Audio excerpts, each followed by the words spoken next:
Welcome back to Animal Crossing New Horizons. I'm Dear Darling. Should we see what's going on our lovely island of Fawnhollow today?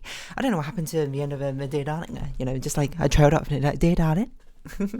Yeah, I don't know what we're going to talk about today necessarily. I think we'll just go back to the holiday conversations, to be honest, because, you know, it's just like, it's nice when you struck gold, you've got to keep going. Sometimes you've got to, you know, dig out of gold so you can refine it into usable jewelry pieces. I don't know what's the first use I can think of for gold. Like, what else is gold kind of used for? It's quite conductive, isn't it? Like electrically conductive, so I assume something to do with that, right? Anyway, good evening everyone. Right now in Fawnhollow at 7:07 PM on Wednesday, April 19th, 2023. Who is staying at the campsite? Who will, I think it's going to be Pappy. Vio Cappy. Anyway, let's see. I do have the album because I was like, you know, I couldn't think of a conversation, you know, to talk about. Okay, what could we talk about? Could we talk about pizzas? Is it worth talking about pizzas? I don't know. It's not like we went to Italy. We just had pizza. There's one place in Spain for. I don't really know why. Also, it's a very clear sky, so I wonder if it's meant to be Celeste is visiting today, or if it's shooting star night. Oh, you know what we could talk about? We could talk about this.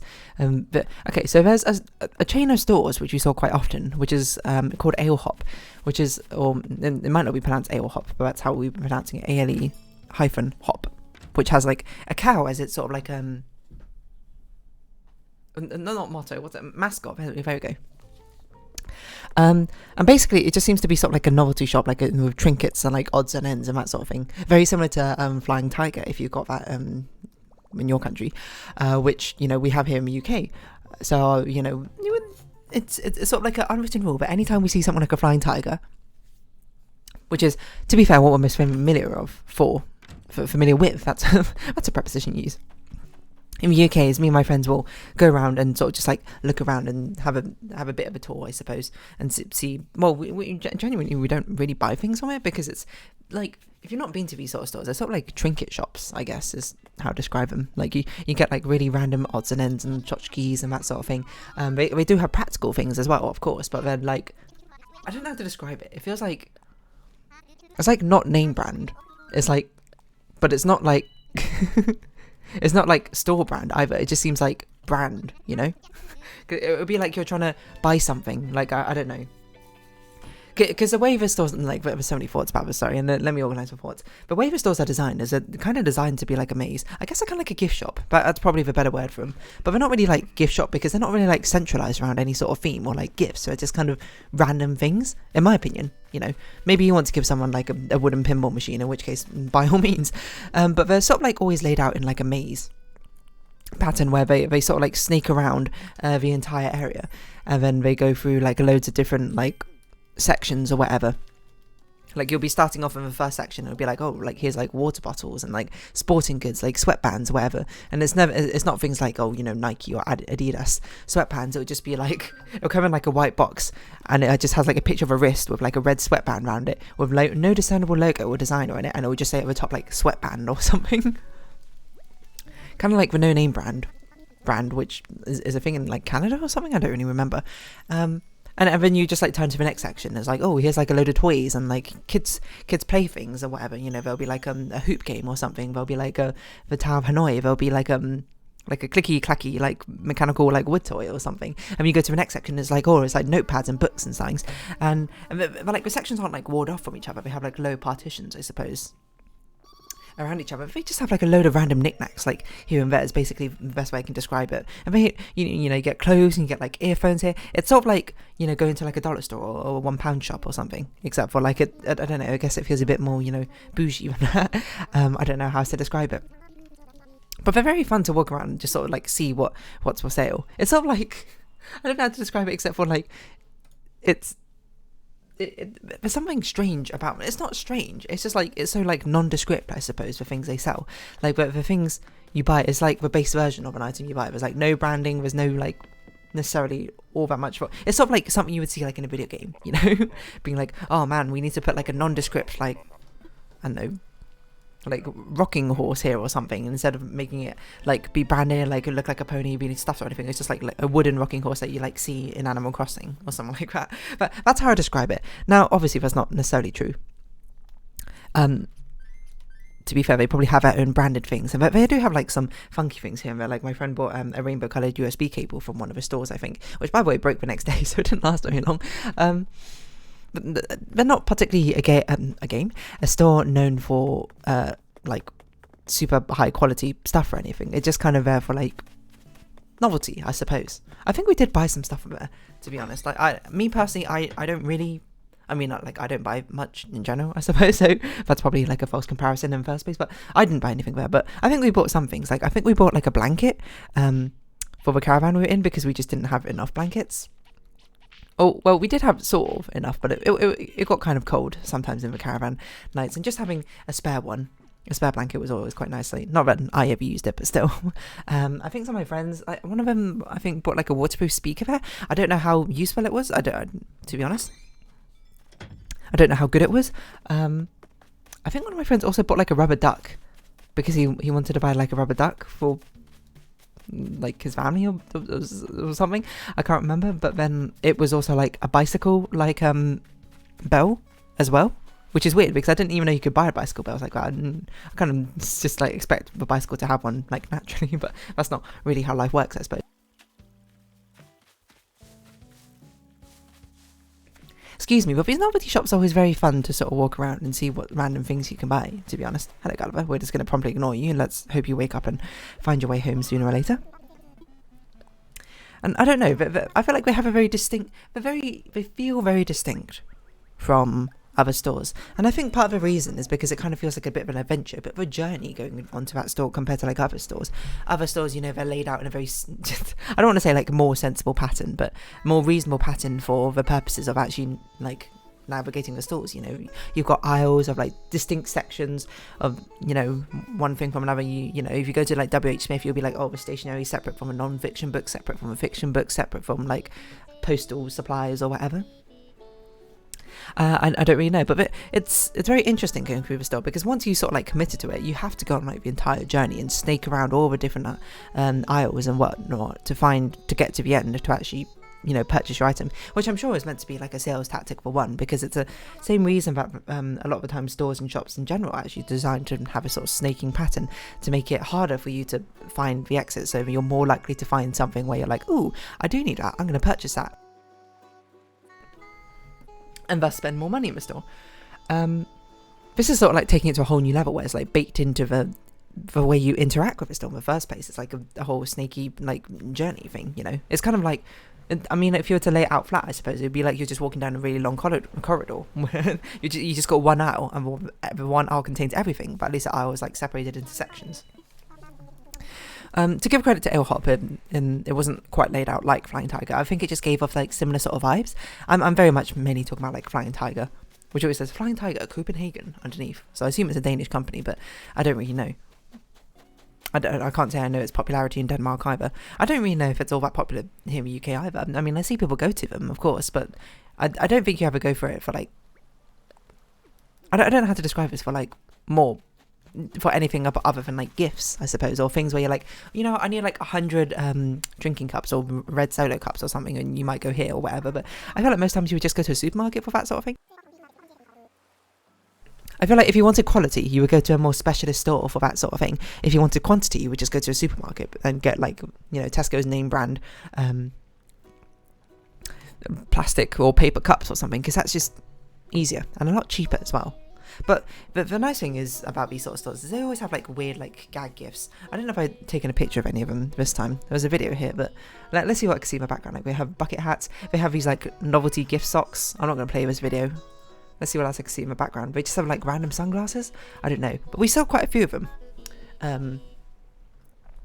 on our holiday, which is, well, I don't really know what to think about necessarily, but I feel like we went in them rather frequently.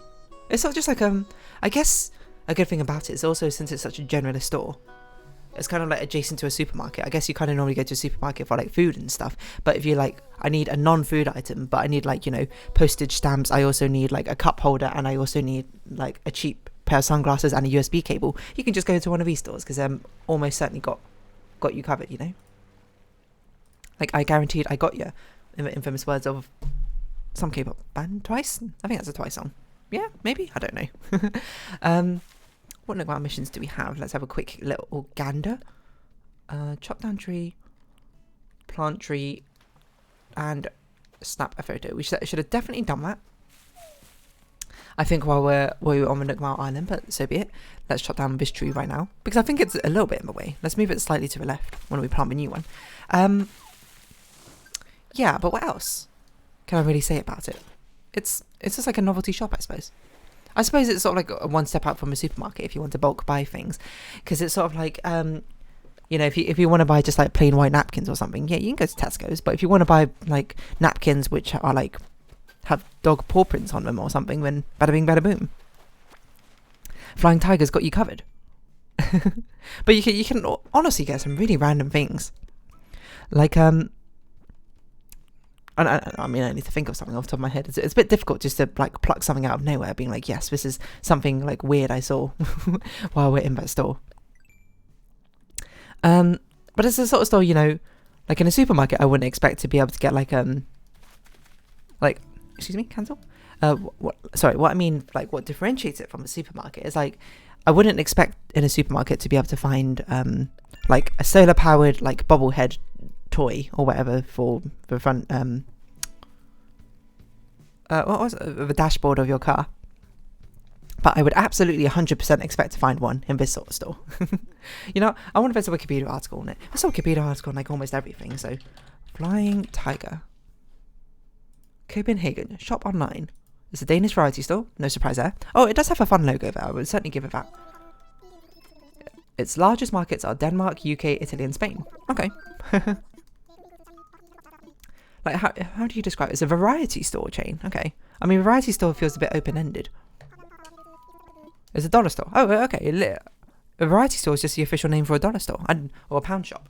I genuinely didn't know that, to be honest. It sells general merchandise such as apparel, automotive parts, dry goods, toys, hardware, home furnishings, and a selection of groceries. See, it's very sort of out there. To be fair, I don't think Flying Tiger sell groceries, at least not in the UK. But I don't know. I wonder if it's got a different reputation in Denmark than it does here in the UK. At least the way I think of Flying Tiger in the UK is like, oh, it's like that silly, little quirky gift shop, I suppose, on the corner. Not the corner. It's not really a corner shop. It's something you kind of see in shopping centres only, to be honest. But I don't see it more as like a quirky gift shop. Like I would never purchase something seriously there, I suppose. You know, my friends, you know, are probably quite different from me, and you know, everyone's quite different, so perhaps you come at it from a different angle and you go like, yeah, I would buy, you know, stuff seriously there, in which case, fair enough, you do you. But yeah, it's kind of like a pound store, I suppose, but everything costs more than a pound, so it's not really like a pound store in that sense. It's more like it's got the energy of a pound store without the price of a pound store. But to be fair, the things you purchase from there do have a higher quality than I expect than what you would get in a pound store. It's my assumption. UK's only got 85 shops. That's wild, actually. That's a lot fewer than I thought. Tiger logo in some countries until June 2016. Ah, okay. So they didn't used to be called Flying Tiger. It just used to be called Tiger sometimes. Learning a lot about this company. I should Google ale hop as well and see if that's it. Excuse me. See if that's in the UK too. Because I don't remember seeing an ale hop before here in the UK, but you know, maybe I'm just forgetting. Wildly enough, we have more in the UK than we do in Denmark. But Italy has the most at 129. That's wild. In 2020, Flying Tiger closed all US stores. Oh, I guess it just didn't pop off in US. I don't know, because it's very much one of those stores that I feel like you see like in a shopping centre, or just like you casually pass on the street and you're like, oh, I'm curious about that. I'm going to go like purchase things randomly from there, which I don't know if I get the impression that doesn't happen as often in America, because America is very sort of like car centric with driving things. Sorry, not driving things, with like navigation things. You know, there's not, I don't know if there's as many sort of like areas where you sort of meander about aimlessly. I mean, I'm not going to say there's not shopping centres, or sorry, shopping malls in the US or anything like that. It's just the impression I get. Maybe I'm just spouting complete nonsense, or maybe I'm spot on. I'm just, you know, I can only say what I know, I suppose. Now, ale hop, or might be ale hop, I don't know. Doesn't have a Wikipedia article. Does have a page. You know what? A website, sorry. Let's compare Flying Tiger versus ale hop. Gratis. MBO. Maybe it's only a Spanish store then. I don't really know. Find your store. ESPT. Okay, so Spanish or Portuguese? Probably. So maybe it's a later hop. I'm looking for a gift store. So okay, it is basically a gift store. Fun and original products. You know what it reminds me of? Fun and original products? VAT19. Not sponsored, by the way. It's so random because I used to subscribe to that channel just to watch their adverts and that sort of thing. I wonder how they're doing nowadays. I wonder if the same people are still working there. VAT19 basically are like a quirky online gift store who make like back in the early like 2000s, or maybe not that early 2000s, early 2010s or whatever. Don't play that video. They made like funny videos or whatever, and those were the sort of things where like, you know, I don't know, I guess me as a youngster on the internet used to watch and went, yeah, that's cool. Hey, that guy's still working there. I remember when this guy was new to the channel and people are like, whoa, new guy. I guess that CEO is still there. What about everyone else? I don't know. That's a CEO. That's the CEO. Who's this? I don't know who you are. Weird. I mean, obviously they've changed their strategy now to be something more in line with the actual YouTube, not demographic, but the YouTube market right now, the way you had to market yourselves, I suppose, with like with sort of clickbaity, like wild random things that you do, etc., rather than just being like these one-off adverts. That's my guess. Is that good or bad? I don't know. I suppose that's something that you can decide for yourself by depending on whether you watch your videos or not. But at the end of the day, it doesn't really matter, you know. Watch what you like, watch what you don't like. Actually, maybe you shouldn't not watch what you don't like. Wait, hold on. Maybe you don't need to watch things you don't like. That's what I mean to say. You can just chill out with watching the things you like, you know. Whether it goes with the general consensus of the popular majority or not, it doesn't really matter, because you're the one who likes it, right? Anyway, let's look at ale hop stuff. Facial sauna. Reminds me of that. Did I bring this up? You've been thinking about moving out? Biscuit, that is not allowed. You should stay. What was I going to say? Oh yeah, facial sauna is just like a thing my friend bought really, really randomly. I think I brought it up in the spa episode or something. And I have no idea why. I don't know if he's used it since. I don't know if he was like, whoa, this is a fantastic thing. But hey, you can get it from Ale Hop. The rest of the stuff just looks like swimwear, to be honest. Electronics, sport and wellness, toys. Right, Flying Tiger, what you got? Decline all cookies. No, I do not want your newsletter. I'm going to be honest. I'm just kind of here to look at weird, quirky things. What on earth is this picture? They have a picture of a categories, and one of them is home, and it's just like these two girls in like olive green, just holding candles really randomly. I'm not sure I get it. It's like one of them's got like you having like in a chokehold, a headlock or something. Not really a headlock, but just got her arm around her. Someone doesn't look right with her body. Oh no, wait, that's not her shoulder. Okay, never mind, I was looking at this picture wrong. I still don't get it. Are they meant to be like a candelabra or something? It's so strange. Anyway, I mean, you look at the website and you're like, oh, this stuff looks all like quite quirky, I suppose. So, I don't know. I don't know if that's what we're called. Variety stores. Wow. Variety store. Anyway, I'm going to round this episode here, I think. So, if you have been watching, thank you very much. It's been Animal Crossing New Horizons. I've been here, darling. Likes, comments, subscription, shares, greatly appreciated. Twitter, Discord down below. Hope to see each other again. But for now, it's our farewell. So until next time, bye-bye for now.